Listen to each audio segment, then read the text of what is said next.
Narsipatnam rural police station లో YCP నాయకుడు Nookaraju third degree ఆరోపణలపై రాత్రి 7 గంటలకు దాటగా సీసీ ఫుటేజ్ ఇవ్వాలని మాజీ ఎమ్మెల్యే ఉమాశంకర్ గణేష్ డిమాండ్ చేశారు. డీఎస్సీ కార్యాలయంలో సీసీ ఫుటేజ్ పరిశీలించిన అనంతరం ఆయన మాట్లాడారు.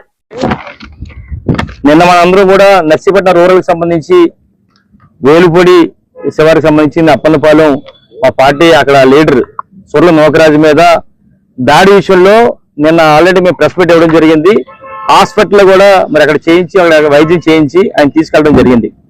అయితే ముఖ్యంగా మేము చేసిన ఆరోపణలు ఏంటంటే ఏదైతే ఆయన వచ్చాడో అక్కడ మీటింగ్ లో ఇది జగన్మోహన్ రెడ్డి గారు ఇచ్చినప్పుడు మరి వ్యభిచారం అన్నారు, ఇప్పుడు మీరు ఎందుకు ఇస్తారన్న మాటకి సాయంత్రం 4 గంటలకి 4:30 తర్వాత పోలీసులు ఏ విధంగా తీసుకొచ్చారో చెప్పాము. నిన్న తీసుకొచ్చిన తర్వాత కూడా ఆయన కొట్టిన సాయంత్రం కూడా మేము ఏం చెప్పామంటే 7 నుంచి 7:30 మధ్య వరకు కూడా కొట్టడం జరిగిందని చెప్పాం క్లియర్ గా.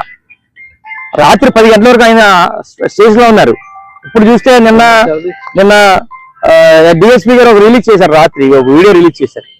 ఏమంటారంటే ఎక్స్ఎమ్మెల్యే ఒక అసత్య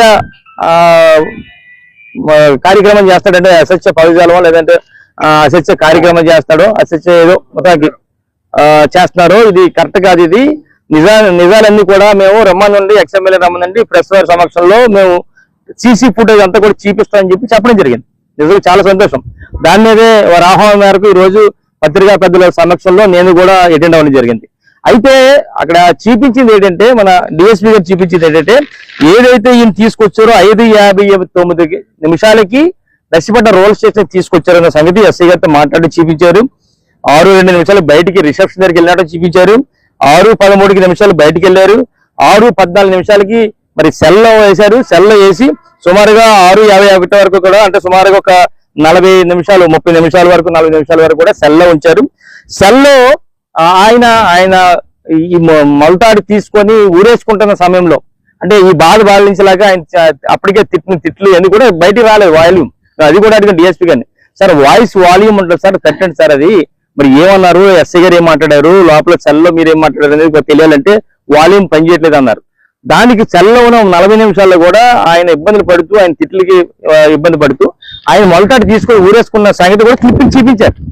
ఎప్పుడైతే ఆయన ఊరేసుకుంటున్నాడో బయటికి తీసుకొచ్చి ఆయన్ని అక్కడ ఉన్న కానిస్టేబుల్స్ కానీ ఎస్సీ గారు కానీ కొట్టి బయటకు పెట్టేశారు. బయట ఎప్పుడు పంపించారండి? సుమారుగా 6:51 ఆయన బయట పెట్టారు. మేము అక్కడ వరకు చూపించారు డిఎస్పీ గారు. మేమేమంటున్నాం అంటే 7:30 తర్వాత కొట్టారు ఆయన్ని.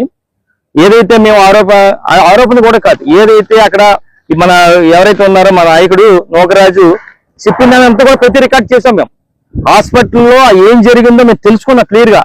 అవన్నీ కూడా వీడియో ద్వారా పత్రిక పెద్దల ద్వారా తీసుకున్నాం. ఆయన చెప్పిన ప్రతిదీ కూడా ఆయన చెప్పింది ఏంటంటే ఒక కర్రకి జండుబాబు రాసి కొట్టారనేది చెప్పడం జరిగింది. బీర్జాల మీద తన్నారని చెప్పడం జరిగింది. ఎన్ని కూడా చెప్పిన దాని మీదే మేము ప్రెస్ కి రిలీజ్ చేసాం సంగతి మీ ద్వారా తెలియపరుస్తాం. మేమేమన్నాం అంటే 7:30 తర్వాత కొట్టారు. ఇప్పుడు డిఎస్పీ గారిని అది చెప్పాం, సార్ మీరు 6:54 వరకు చూపించారు సీసీ ఫుటేజ్. మాకు కావాల్సింది 6:50 నుంచి రాత్రి 10 గంటల వరకు కూడా ఆయన అక్కడే ఉన్నాడు. 10 గంటల వరకు కూడా సీసీ ఫుటేజ్ అడిగాం. ఆయన ఏమంటారంటే లేదంటారు, ఇక్కడ లేదు మళ్ళీ ఎస్పీ గారు ఆఫీస్కి తేవాలన్నారు. నాకు ఆశ్చర్యంగా అన్నది. ఎందుకంటే ప్రతి సీసీ ఫుటేజ్ ప్రతి నిమిషం కూడా ఇక్కడ రికార్డ్ అవుద్ది. నర్సీపట్నం రూరల్ స్టేషన్ కానీ ఎక్కడైనా సరే రికార్డ్ అవుద్ది. వీళ్ళు కావాల్సింది ఏంటంటే అక్కడ లాగిన్ ఏదో ఉండొచ్చు ఎస్పీ గారి ఆఫీసులో. డిఎస్పీ గారు లాగిన్ అడిగితే 1 నిమిషంలో ఇస్తారు లాగిన్. తీసుకుని 6:54 నుంచి 10 వరకు ఏం చేయాలి? ఇప్పుడు మీ సమక్షంలో చూపించాలి కదా. అంటే 6:54 ఎందుకు క్లోజ్ చేశారు మాకు అర్థం కావట్లేదు. కంటిన్యూగా ఎందుకు చూపించట్లేదు? 10 గంటల వరకు చూపిస్తే ఈ రోజు క్లియర్ అయిపోయింది. దీన్ని మళ్ళీ పెంచేలా కార్యక్రమం. అందుకని డిఎస్పీ గారిని మళ్ళీ రిక్వెస్ట్ చేశాను, మీరు ఎప్పుడైతే మీరు 6:54 నుంచి 10 గంటల వరకు ఉన్న ఫుటేజ్ మాకు చూపించండి, పత్రికా పెద్దలు అందరూ పిలండి, మళ్ళీ మేము వస్తామని చెప్పు. ఎందుకంటే జరిగిన సంఘటన అంతా కూడా మధ్యలో జరిగింది. ఇంకోటి ఆశ్చర్యం ఏంటంటే ఎంత దారుణం అంటే ఈ రోజు దాని మీద కంప్లైంట్ కూడా ఇవ్వడం జరిగింది. వాళ్ళు ఇచ్చాం, డిఎస్పీ గారికి ఇచ్చాం, రేపు ఎస్పీ గారికి కూడా కంప్లైంట్ చేస్తాం ఏ విధంగా చేశారని దాని మీద. అయితే ముఖ్యంగా చెప్పాల్సింది ఏంటంటే ఈ రోజు ఆయన మీద అప్పుడే ఎఫ్ఐఆర్ వేస్తారు. నేను నిన్న చెప్పాం, మాకు తెలుసు ఏదైతే ఎస్ఐ గారు వార్నింగ్ ఇచ్చారో నువ్వు కానీ ప్రెస్ మీట్లు పెట్టినా కానీ ఆ కంప్లైంట్ ఇచ్చే కానీ మీ మీద ప్రభుత్వ అధికారులతో కంప్లైంట్ ఇచ్చి 10 రోజులు లోపల వేస్తామన్న సంగతి ఆయన అన్న విషయం మాకు చెప్తే మేము నేను ప్రెస్కి చెప్పాం. దాని ప్రకారం ఆల్రెడీ ఎఫ్ఐఆర్ వేశారు. ఎఫ్ఐఆర్ ఎప్పుడు వేశారు సార్? నిన్న ఉదయం 7:30 వేశారు. మేము ప్రెస్ మీట్ పెట్టింది మధ్యాహ్నం 11:30 10:30 వేయించాం. అంటే మొన్న రాత్రి అంటే 3వ తారీఖు మధ్యాహ్నం 3:30 గంటల సమయంలో అక్కడ జరిగిన సంఘటన అని చెప్పి రికార్డెడ్ గా ఎఫ్ఐఆర్ లో ఉంది. అంటే 3వ తారీఖు మధ్యాహ్నం 3:30 గంటలు జరిగితే 4వ తారీఖు 7:30 వరకు ఎందుకు మీరు కంప్లైంట్ ఇవ్వాలి, ఎందుకు ఎఫ్ఐఆర్ బుక్ చేయలేదు మాకు అర్థం కావట్లేదు. ఎఫ్ఐఆర్ అని తీసుకొచ్చారు 4:30కి, మీరు ఎఫ్ఐఆర్ వేయాలి కదా. అంటే మర్నాడు 7:30 వరకు ఎందుకు వెయిట్ చేశారు? అంటే విఆర్ఓ గారు లేరన్నా, ఎంఆర్ఓ గారు లేదా, విఆర్ఓ ఎవరో ఆయన పేరు ఉంది, ఆ గ్రామం నుంచి ఎవరో grade 1 VRO, grade 1 Narava SSP Sivabhaskar అట, ఆయన మీద ఇచ్చాడు. అంటే నాకు ఒక్కటే ఆశ్చర్యం, ఆ రోజు 3వ తారీఖు మధ్యాహ్నం 3:30 గంటలకి జరిగింది సంఘటన అని చెప్పి క్రియేట్ చేశారు కదా, మరి మర్నాడు 7:30 వరకు ఎందుకు చేయలేదు ఎఫ్ఐఆర్ కాపీని అడుగుతున్నా. అంటే ఈ విధమైన తప్పులు ఇవన్నీ కూడా చేయడం జరుగుతుంది. ఇంకోటి ఏంటంటే, ఇప్పుడు ఎస్ఐ గారు డిఎస్పీ గారు ఏం చెప్పారంటే, గేటు తొయ్యడం వల్ల ఆ బ్లడ్ వచ్చింది కానీ ఎవడు లాగలేదని చెప్పండి. నిజమే, ఒకే వచ్చింది, బ్లడ్ వచ్చింది. ఎప్పుడు వచ్చింది? 6:54 ఎప్పుడు 6:51 వచ్చింది. మరి ఆడికి బ్లడ్ వచ్చినప్పుడు మీరు ఎందుకు ట్రీట్మెంట్ చేయలేదు అడుగుతున్నా. మర్నాడు వరకు కూడా అలాగే ఉన్నాడు. రాత్రి 10 గంటలకు వెళ్ళినప్పుడు అక్కడ నర్సీపట్నం వేలుపూడి పిఎస్సీలో ఇంజక్షన్ చేయించుకొని మర్నాడు వచ్చే వరకు కూడా బ్లడ్ అలాగే ఉంది.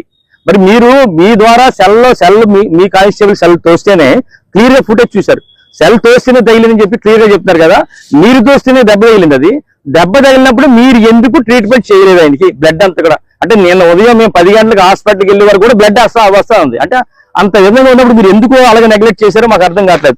అందుకని మేము ఏమన్నామంటే, ఈ రోజు ముఖ్యంగా చెప్పాల్సింది ఏంటంటే, ఏదైతే అక్కడ క్రియేట్ చేశారు, ఒక అసభ్యకరంగా ప్రవర్తించాడు మహిళల మీద అని చెప్పి ఈ విధంగా చెప్పడం, పలుమార్లు మర్యాదగా ప్రవర్తించాలని సూచించినప్పుడు కూడా ఎంఆర్ఓతో వాగ్వేదం దిగారు. మళ్ళీ ఎంఆర్ఓ గారిని నిర్మూలన చేశారు. ఇది ఒక అలవాటు అయిపోయింది. ఎవరో ఒకరు అధికారులు పేరు చేయడం. ఇప్పుడు ఎంఆర్ఓ గారు అయితే ఒక ఉన్నతమైన స్థానాలు ఉన్నారు. ఆయన చేత కూడా కంప్లైంట్ ఇప్పించారు, వీఆర్ఓ చేయించారు. మళ్ళీ రేపు జరగకపోతే ఎంఆర్ఓ గారు, అంటే ఎంత దారుణం అంటే, ఒక ఎంఆర్ఓ ఉన్న ఉన్నతమైన స్థానాల్లో వ్యక్తిగతంగా కూడా బలవంతంగా కంప్లైంట్ ఇచ్చే పరిస్థితి రేపు రాబోయే రోజులు కూడా వస్తుంది. అందుకే మేము ఏమంటున్నామంటే, ఇది కేవలం ఉద్దేశపూర్వకంగా చేసిన ఇది. అంటే ఈ తప్పు ఏదైతే నేను ప్రెస్కి ఇచ్చామో, మళ్ళీ ఎస్పీ గారికి డిఎస్పీ గారికి ఇస్తా ఉన్నామో, వాళ్ళు ఎస్ఐ గారిని కాపాడడం కోసం, వాళ్ళ స్టాఫ్ ని కాపాడడం కోసం ఒక కొత్తగా క్రియేట్ చేసి, మరి నిన్న 7:30కి నిజంగా చెప్తున్నాను, 7:30కి ఎందుకు కంప్లైంట్ ఎఫ్ఐఆర్ వేసారో మాకు అర్థం కావట్లేదు. నిన్న మధ్యాహ్నం అసభ్యకరంగా ప్రవర్తించినప్పుడు మీరు 4:30కి పోలీసులు ఇద్దరు కూడా మధ్యలో కూర్చొని తీసుకొచ్చినప్పుడు ఎందుకు ఎఫ్ఐఆర్ వేయలేదు ఆయన మీద?